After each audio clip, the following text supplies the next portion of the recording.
현대 종교인데 거기에 실린 글을 잠깐 인용하면 이렇습니다. 바이블 백신 센터와 목회 데이터 연구소는 한국교회 이단 실태 조사 결과를 23년도에 발표를 했습니다. 두 단체에서 이단을 조사한 결과를 보니까 기독교인이라고 하지만 그 기독교인 안에 이단이 8.2%가 포함되어 있다고 그렇게 이야기를 했습니다. 기독교인이라고 이야기는 하는데 그 안에 8%가 100명 중에 8명이 누구다? 이단이라는 걸 이야기합니다.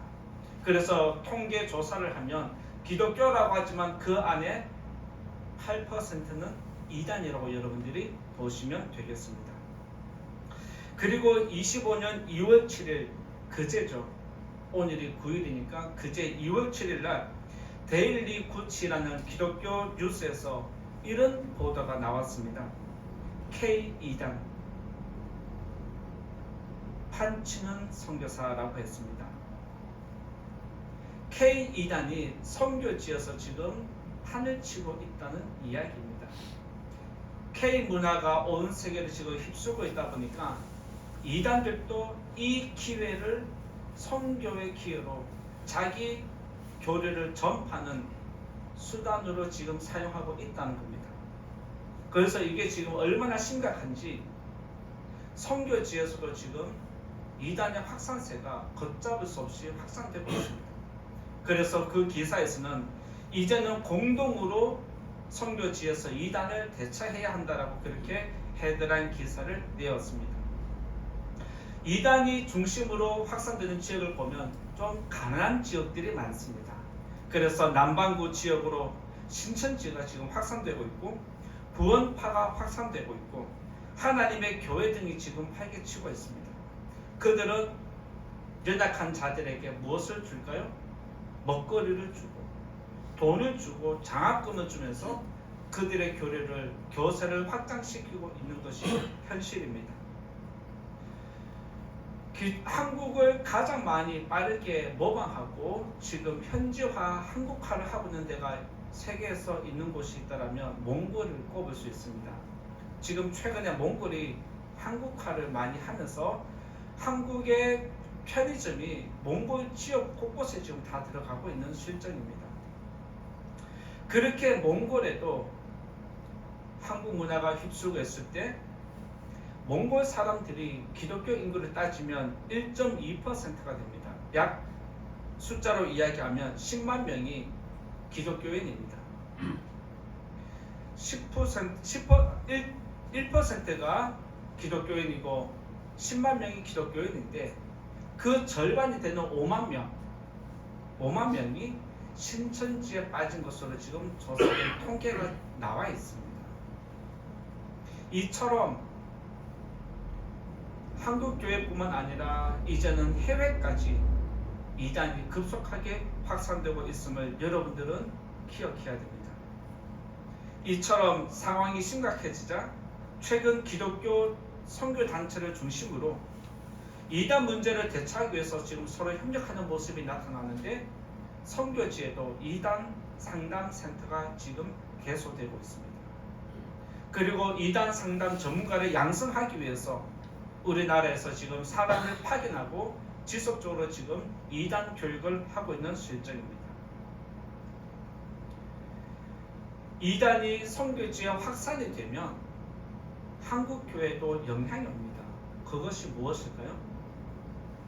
이제는 이단이 확산되면서 거기에 반드시 따라 나오는 게 뭐냐면 부작용입니다. 가족을 등지고 가정을 파괴하고 재산을 헌납하면서 그들의 삶이 완전히 파괴됩니다. 그러다 보니까 기성교회에서 복음을 가지고 들어간 선교지 교회들도 전도가 안 되고 의심을 받기 시작하고 이제는 교회를 오히려 더 반대하는 세력이 지금 선교지에서 늘어나고 있습니다. 이단은 지금도 포교 활동은 은밀하게 하고 있습니다. 우리 교회도 영등포 신천지 지파에서 꾸준하게 편지를 보내옵니다. 여러분들은 모르시죠?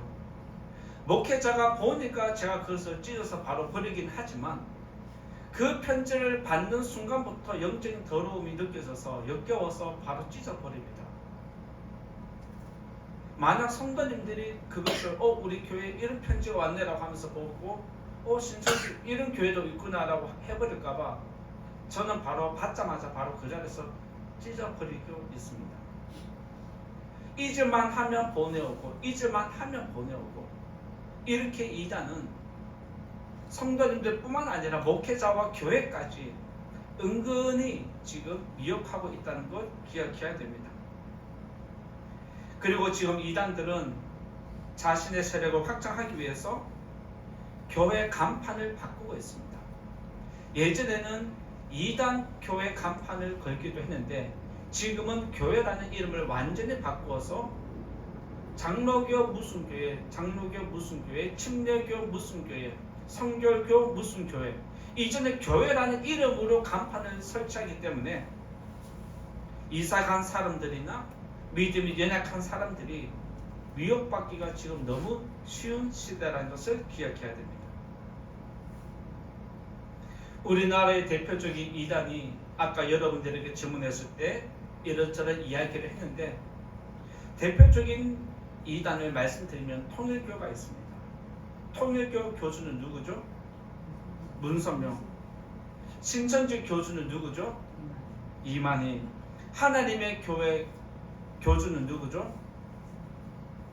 안상호. 와, 여기까지 아신다는 거 정말 박수 쳐야 돼요. 진짜 완전 진짜 잘하고 있습니다. 하나님의 교회는 안상홍인데 안상홍이라는 교주가 죽었어요. 그럼 그 교회는 사라졌을까요? 아니요. 그 아내가 그 자리에 차고 올라갔습니다. 그래서 그 교주가 그 자리에 들어가면서 교리가 바뀌었습니다. 아버지 안상홍에서 어머니 장길자로 바뀌었습니다. 그래서 안상홍 정연회는 안상홍이라는 게 이단이 너무 확산되어 있으니까 이름을 하나님의 교회라고 바꿨습니다. 이름만 보면 굉장히 하나님 교회 굉장히 거룩해 보여요. 근데 그 안에는 안상홍이라는 이름이 있고 그 안에 들어가면 장길자 어머니 하나님이 있습니다. 그런데 여기서는 이단들이 선교회를 많이 만들어서 포교 활동을 하는데 세계복음 선교회가 바로 여기에 소속되어 있습니다. 세계복음 선교회가 누구 거다? 하나님의 교회 안상홍 증인의 것입니다. 그래서 청년들이 대학교 가면 또 동아리 활동할 때 세계복음 선교회라고 하면 선교하는 단체인가 보다 하고 아무 생각 없이 들어가면 바로 미혹받기 쉽습니다. 그리고 여호와의 증인이 있습니다. 여호와의 증인은 교회 이름이 왕국회관으로 그렇게 나타나고 있는데 여기서는 파수꾼이라는 책자를 나누어주고 한 번씩 또 나이 드신 할머니들이 보통 책을 나눠주는 것을 여러분들이 보셨을 겁니다. 그리고 기쁜 소식이라는 교회가 있습니다. 한번 지역마다 어디를 가다 보면 기쁜 소식 무슨 교회, 기쁜 소식 무슨 교회라고 본 적 있을 거예요. 아니면 무슨 교회 기쁜 소식이라고 하면서 발로 쳐놓고 것도 있어요. 기쁜 소식이라는 단어가 들어가면 뭐다? 구원파. 기쁜 소식 교회라고 일단 간판에 기쁜 소식이 들어가면 구원파 박옥수 2단입니다. 그리고 제7일 안식교가 있다는 거 기억하시면 되겠고 최근에 성령운동으로 한국교회를 들썩이게 하고 많은 청년들을 미혹했던 단체가 있습니다. 그게 뭐냐면 신사도운동을 벌인 곳입니다. 신사도운동은 초대교회의 제자들이 성령을 받아서 신적인 능력을 나타낸 것처럼 지금 이 시대에도 그런 제자처럼 신적인 능력을 나타내는 사람이 우리다라고 하면서 신사도운동을 일으킨 사람들이 있는데 그 사람들이 누구냐면 김태진 목사입니다. 김태진 목사가 있고 홍정식 목사가 있습니다. 처음 들어서 생소하겠지만 지금이라도 살짝 들어놓으면 언젠가 여러분들에게 도움이 될 것이라 생각이 되어집니다. 그리고 우리 교회 근처에 이단이 또 있습니다. 혹시 우리 교회 근처에 구로에서 구로동 교회로 좀 가면 있는데 혹시 본 적 있을 거라 생각되어집니다. 한 번씩 봉고차도 다녔어요. 예수 중심 교회입니다. 혹시 본 적 있으신가요? 네, 예수 중심 교회는 이단입니다. 이것을 여러분들이 기억하시고 예수 중심 교회, 진짜 예수 중심으로 교회를 운영하는가 보다 생각하기 쉬운데 이단입니다. 그만큼 이단들은 굉장히 복음적인 것처럼 하지만 그 안에는 다 가짜가 가득하다는 걸 기억하면 되겠습니다. 오늘 제가 말씀을 준비하면서 이것 설교를 할 뿐만 아니라 성도님들에게 이런 유인물을 하나 나눠드리면 좋겠다라고 생각을 해서 또 아침에 급하게 또 2단 교회 리스트를 또 제가 만들었고 그것을 또 교회 게시판에 비치해 놓았습니다. 여러분들이 이거 2단인가 하는 것들 한번 찾아보시고 긴가민가 하신 것 게시판에 있고 또 여러분들이 유인물로 뽑아달라고 하면 또 뽑아 드릴 수 있으니까 인수해 드릴 수 있으니까 여러분들의 가정에 비치하셔서 한번 좀 눈여겨보시면 여러분들이 또 2단을 걸러내는 좋은 도구가 될 것이라 생각이 되어집니다. 이것은 제 임의로 2단 리스트를 만든 것이 아니라 각 교단에서 이런 것은 다 2단이다라고 정의를 내린 것을 정리를 해서 게시했기 때문에 여러분들이 참고하시면 될 것이라 생각되어집니다. 오늘 말씀을 또 이제 보겠습니다. 1절 말씀 한번 읽어보겠습니다. 1절 같이 읽습니다. 시작. 사랑하는 자들아 영을 다 믿지 말고 오직 영들이 하나님께 속하였나 분별하라. 많은 거짓 선지자가 세상에 나왔습니다. 인터넷이 활성화되면서 개인 방송이 많이 급증했습니다. 개인 방송이 급증하면서 좋은 점도 있지만 나쁜 점, 부작용도 매우 많다는 것 여러분들이 잘 아실 겁니다. 개인 방송을 통해서 원하는 정보를 얻는 것도 중요하지만 그 정보를 분별하는 능력이 없으면 우리들은 더 위험한 상황에 직면하게 됩니다. 예를 들면 이런 겁니다. 여러분들이 돈을 많이 벌면 좋겠다라고 해서 돈 버는 데만 집중을 하면 돈을 번 다음에 관리하는 능력이 없으면 사람이 변하는 것입니다. 마찬가지로 많은 정보를 습득하는 것 좋지만 그 정보를 습득하는 능력이 분별하는 능력이 없으면 우리들은 그만큼 위험해진다는 거 기억해야 됩니다. 하나님 말씀처럼 세상에는 이미 거짓 선지자가 활동하고 있기 때문에 저와 여러분들은 진리와 거짓을 분별하는 능력을 갖추고 있어야 합니다. 여러분들이 저 교회는 2단이다, 저 사람은 2단이다 라고 판단할 수 있는 근거가 없으면 여러분들에게 2단이 미혹할 때 내가 잘못 알고 있었네 라고 하면서 미혹을 받을 수가 있다는 겁니다. 그래서 여러분들 스스로 2단을 분별하는 기준을 가지고 있어야 됩니다. 앞에서 잠깐 말씀드린 것처럼 길을 가다가 교회 간판을 보면 저 교회네 라고 할 것이 아닙니다. 간판이 교회라도 다 같은 교회가 아니고 목사라도 다 같은 목사가 아니고 성도와 직분자라고 해도 똑같은 성도와 직분자가 아니라는 것을 여러분들 기억해야 됩니다. 이제부터 누구를 만나도 어떤 교회를 가더라도 이 사람이 하나님의 영을 가진 사람인지 이 교회가 하나님의 영이 임한 교회인지 그것을 분별하는 성도님들이 되시기를 바라면서 오늘 또 여러분들에게 2단을 분별하는 그 기준에 대해서 하나님이 우리에게 주시는 그 기준을 말씀드리고자 합니다. 첫 번째는 하나님의 영에 대해서 말씀드리고자 합니다. 영을 분별할 때 첫 번째는 하나님의 영에 대해서 말씀드리고자 하는데 2절 같이 읽어보겠습니다. 2절입니다. 시작. 이로써 너희가 하나님의 영을 알지니 곧 그리스도 예수께서 육체로 오신 것을 시인하는 영마다 하나님께 속한 것이요. 너희가 하나님의 영을 알지니 설명이 무엇이죠? 예수 그리스도께서 육체로 오신 것을 시인하는 영이 하나님께 속한 영이다라고 분명히 기록을 합니다. 여러분들은 예수님이 이 땅에 육체로 오신 것을 시인하십니까? 그러면 여러분들은 하나님께 속한 사람입니다. 하나님의 영을 받은 사람은 여기 말씀 있는 그대로 예수님이 육체로 이 땅에 오셨다는 것을 믿음으로 받아들이고 고백합니다.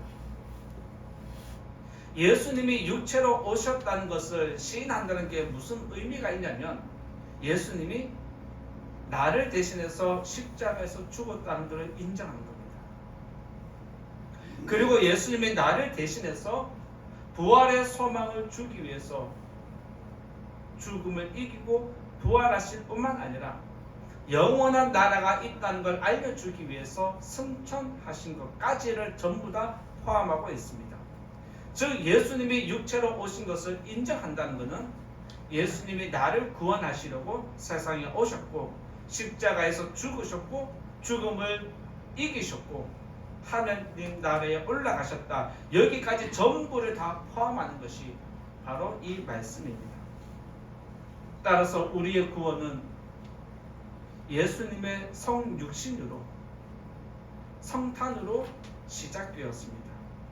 그리고 죽음으로 우리의 구원이 완성되었고 부활로 우리의 소망이 확실해졌다고 성경이 기록을 하고 있습니다. 따라서 하나님을 믿는 성도는 예수님의 성육신을 믿어야 합니다. 이 믿음을 고백할 때 비로소 세례를 베푸는 것이 교회 정통입니다. 우리의 복음은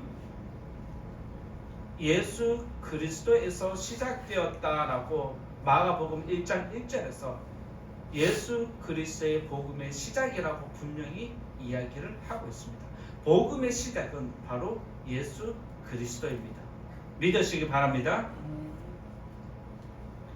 예수님은 나의 구주가 되신다.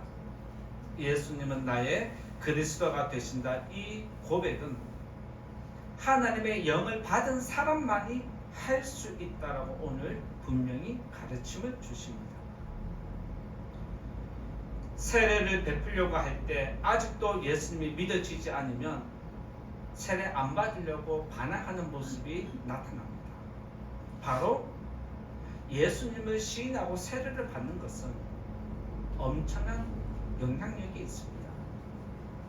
따라서 세례를 기점으로 해서 우리의 믿음 생활이 급변하는 것이 바로 믿음 생활의 시작이고 첫 걸음입니다.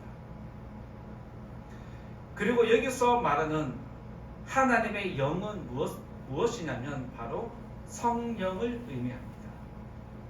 여기에 하나님의 영을 알지니라고 할 때 여기서 영은 바로 성령을 의미합니다. 예수님은 제자들에게 내가 승천하면 하나님께 가면 나를 대신해서 너희들을 지키고 이끌고 보호해주는 성령을 보내겠다라고 약속하셨습니다. 요한복음 14장 26절에 보면 아버지께서 내 이름으로 보내실 성령이라고 예수님이 말씀하십니다.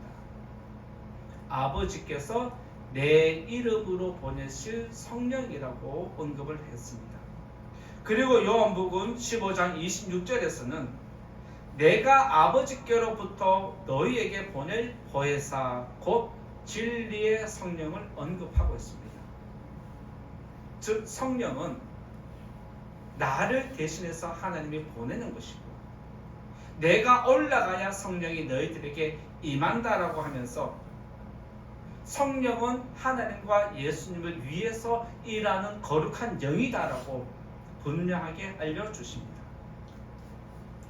따라서 성령은 아무에게나 누구에게나 주어지는 게 아닙니다. 성령은 예수님을 믿는 사람에게만 주어집니다. 예수님을 믿고자 하는 사람에게만 주어지는 것이 성령입니다.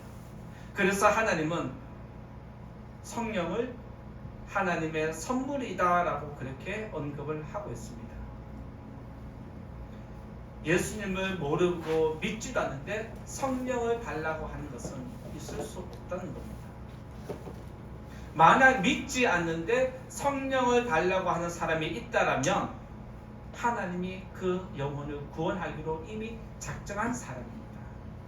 그래서 성령이 임하고 안 하고가 구원과 직결되고 예수를 인정하고 부정하는 사람의 차이점입니다. 따라서 저와 여러분들이 오늘 이 자리에 나와서 예수님을 그리스도로 고백하고 예수의 이름으로 기도한다라면 이미 저와 여러분들은 성령을 받은 사람인 줄 믿으시기 바랍니다. 갈라디아서 4장 6절에 보면 이렇게 말씀이 있습니다.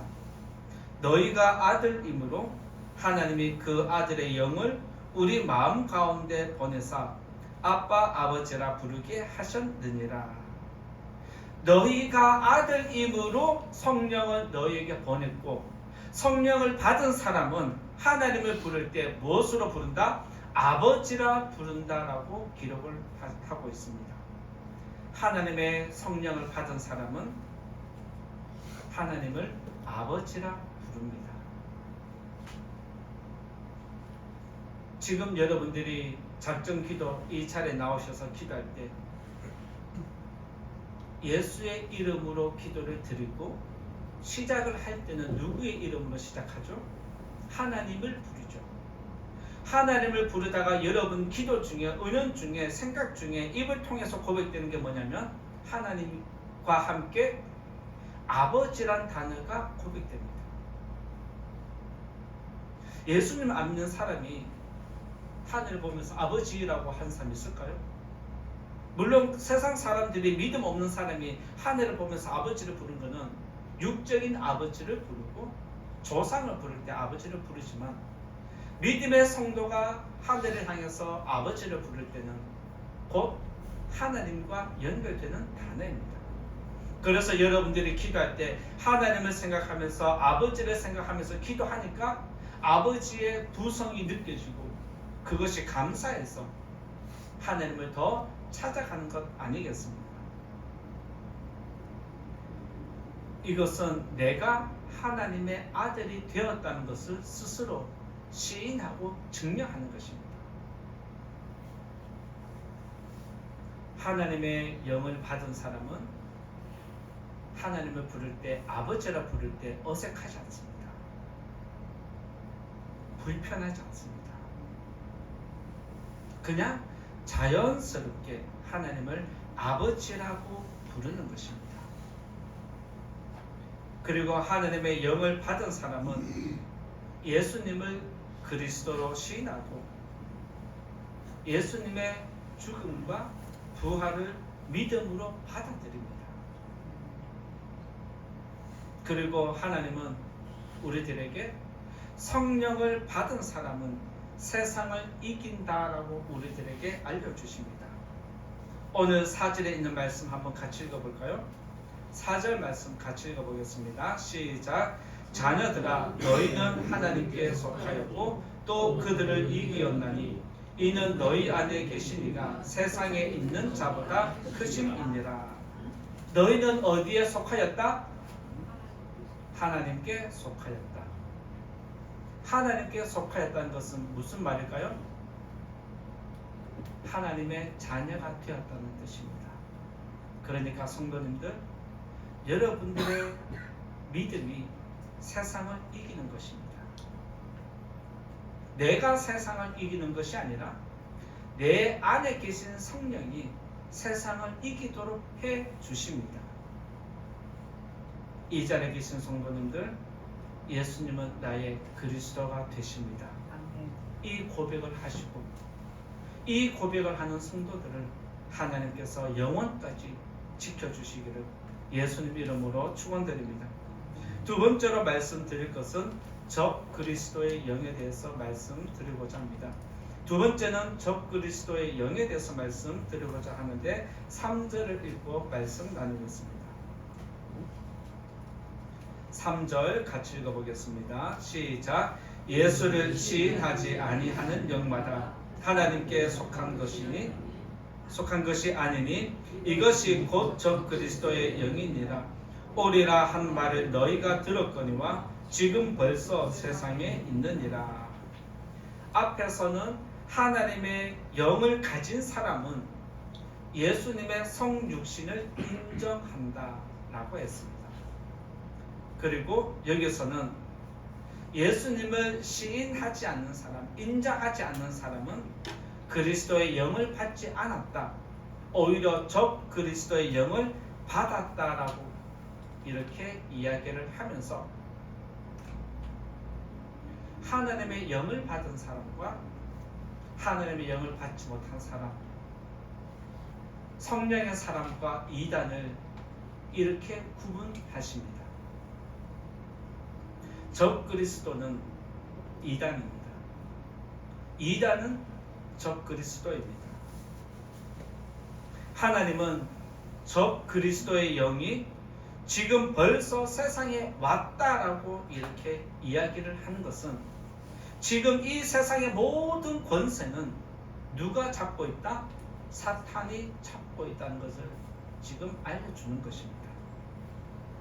그래서 세상의 정치 지도자들이, 세상의 기업가들이, 세상의 백성들이 아무리 선을 하려고 해도 악이 너무 강해서 이 세상을 바꿀 수 없는 이유가 그것입니다.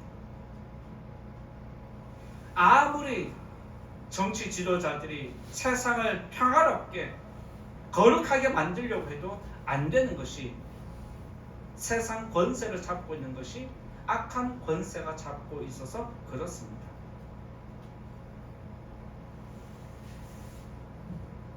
하나님의 영을 받지 않는 사람은 적 그리스도인데 여기서 적 그리스도는 그리스도를 대적한다라는 의미입니다. 그래서 적 그리스도라고 그렇게 이야기를 하고 있습니다. 하나님의 영을 받은 사람은 하나님을 따르게 되고 하나님의 영을 받지 않는 사람은 적 그리스도를 따르게 되어 있습니다. 왜냐하면 그것이 세상의 흐름이고 사람의 문화이기 때문에 그렇게 갈 수밖에 없는 구도로 이루어져 있습니다. 따라서 영적인 세계는 하나님의 영을 받았느냐 받지 않았느냐 차이입니다. 하나님의 영을 받지 못한 것 자체가 이미 적 그리스도에 해당된다는 것을 여러분들은 기억해야 됩니다. 에베소서 2장 2절에 보면 이렇게 말씀이 기록되어 있습니다. 이 세상 풍조를 따르고 공중의 권세 잡은 자를 따랐으니 지금 불순종의 아들들 가운데 역사하는 영이라 라고 하면서 이 세상 공중 권세 잡은 모든 사람들은 불순종의 아들들, 사탄의 영을 따라서 움직이고 있다라고 기록을 하면서 이 세상은 악을 행하면 행하지 절대로 악을 멈추지 않는다는 것을 알려주고 있습니다. 여러분들이 알고 있는 이단의 특징이 있을 겁니다. 앞에서 언급한 대로 여러분들이 아는 이단이 있는데 그 이단을 무엇으로 이단을 정죄하는지 여러분들이 스스로 생각해 보면 아, 이단은 이런 특징이 있구나라고 생각을 할 수 있습니다. 이단의 특징은 무엇일까요? 예수로 시작하다가 자칭 예수로 끝나는 경우가 대부분입니다. 처음에는 성경으로 시작했다가 끝에는 교주의 가르침으로 끝나게 되어 있습니다.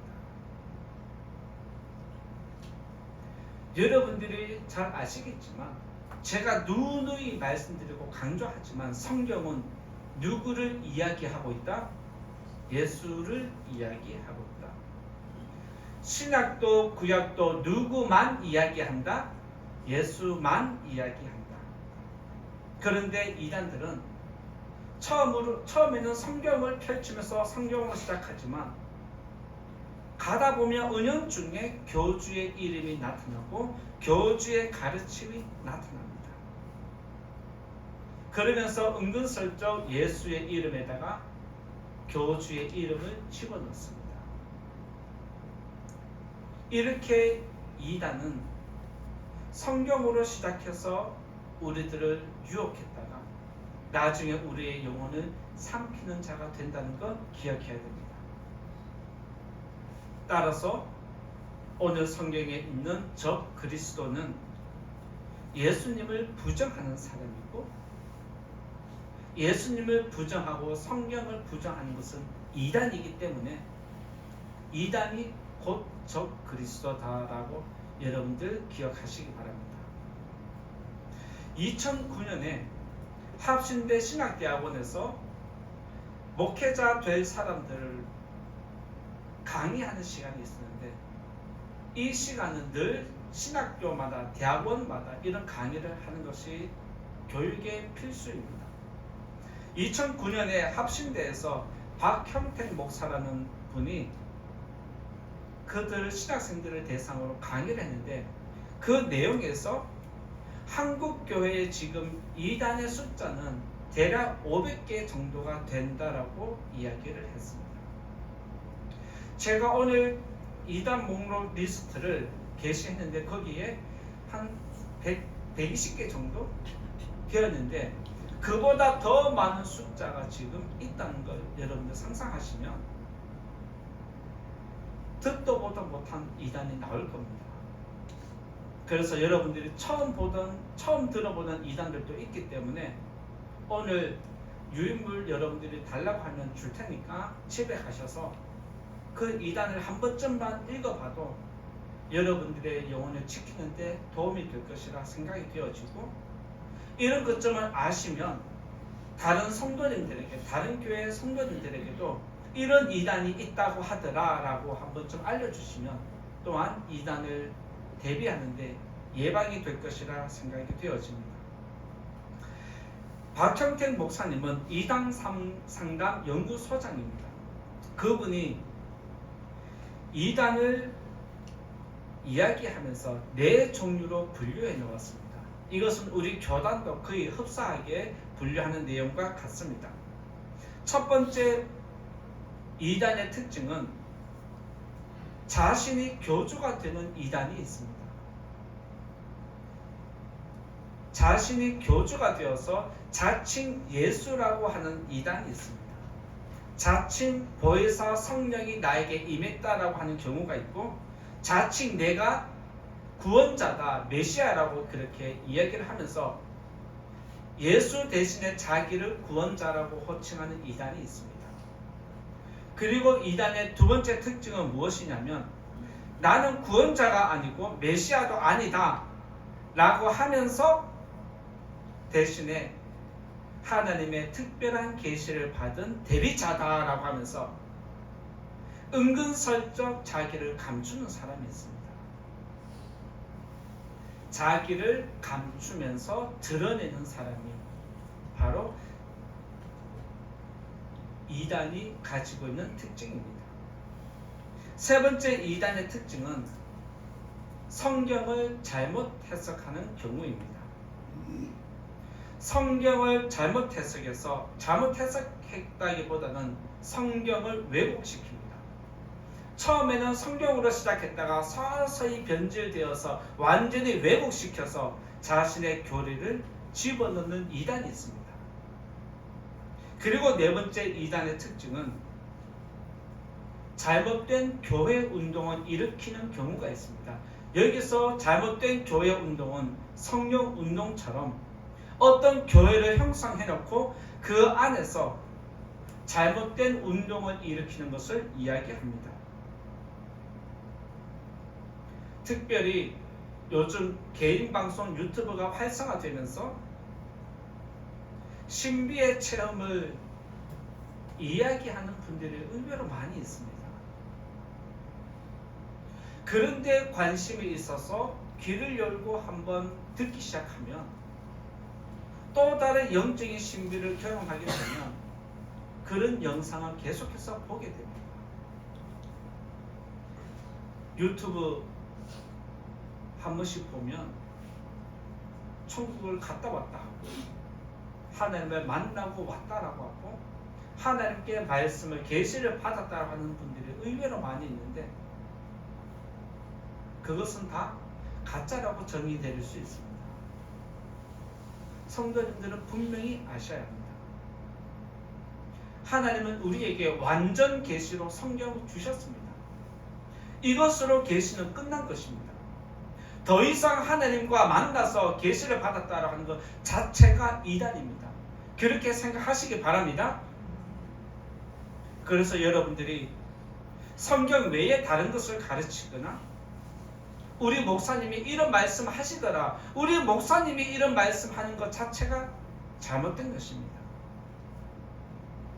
그리고 삼위일체를 부정하는 것이 있습니다. 구약의 하나님이 신약의 예수님이고 신약의 예수님이 지금 우리에게 성령으로 임했다라고 하는 것은 이단입니다. 이것은 삼위 하나님을 부정하는 것입니다. 여러분들이 만나서 이야기하는 사람 중에 특히 연세중앙교회에서 고대병원 사거리에서 전도하는 사람들, 나이 드신 분들이 동포분들이 의외로 많이 있습니다. 그분들이 이야기를 하는 이야기를 들어보면 그들은 구약의 하나님이 신약의 예수님이고 신약의 예수님이 지금 성령이다라고 하면서 하나님은 유일신 하나님 한 분밖에 없다라고 하는데 그것은 맞는 것 같지만 여러분들 입장에서는 삼위 하나님이 유일신 하나님으로 해석이 되어지지만 목회자가 볼 때는 그건 잘못된 신앙입니다. 그래서 연세중앙교회도 이단으로 확정되어 있습니다. 이단성이 있는 교회들이 지금 너무 많이 있습니다. 따라서 여러분들이 기억해야 될 것은 구약의 하나님이 신약의 예수님이다라고 하면 누구다? 이단이다. 신약의 예수님이 지금 성령으로 임했다라고 하는 것 이단입니다. 그렇게 기억을 하시고 고대병원 사거리에서 누군가 여러분들을 전도한다라면 한번 들어보십시오. 지금처럼 이야기합니다. 그러니까 여러분들 성경 외에 우리에게 다른 것을 이야기한다라면 다른 계시를 이야기한다라면 직통 계시를 받아서 하나님을 만났다라고 이야기하는 사람은 다 이단이라 규정하시고 한 번 더 여러분들이 말씀으로 여러분의 영혼을 무장하는 성도님 되시기 바랍니다. 박정택 목사가 정의한 것처럼 이단은 오늘도 영혼을 삼키기 위해서 항상 자신을 가장합니다. 거짓으로 자기를 포장한다는 이야기입니다. 이단이 이단 교회라고 하면 오지 않으니까 기성교회 간판을 이용하는 것처럼 사탄은 항상 가장합니다. 하와를 유혹하기 위해서 선악과의 화려하고 달콤한 것을 그에게 전해준 것처럼 오늘날 이단들도 여러분들의 영혼을 미혹하려고 집중만 하면 어떻게 해서든지 여러분들에게 다가오고 파고듭니다. 이단의 세밀함은 우리 성도들의 교회들의 아니란 생각을 뛰어넘습니다.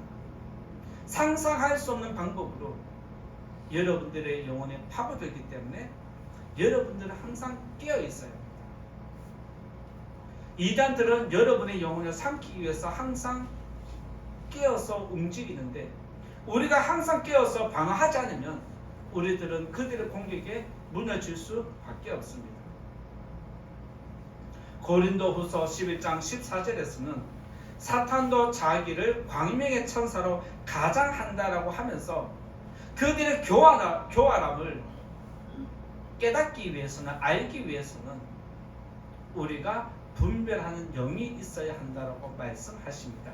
그게 뭐냐면 하나님의 영입니다. 사탄의 교활함을 분별하는 것이 하나님의 영을 받는 것입니다.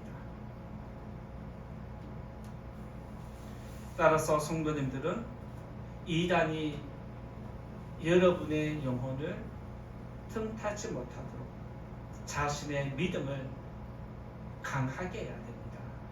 믿음이 약해지는 걸 알면서도 내버려 두시면 안 됩니다. 믿음이 약해지면 다시 일으키면 되지라고 안일하게 생각하면 안 된다는 겁니다.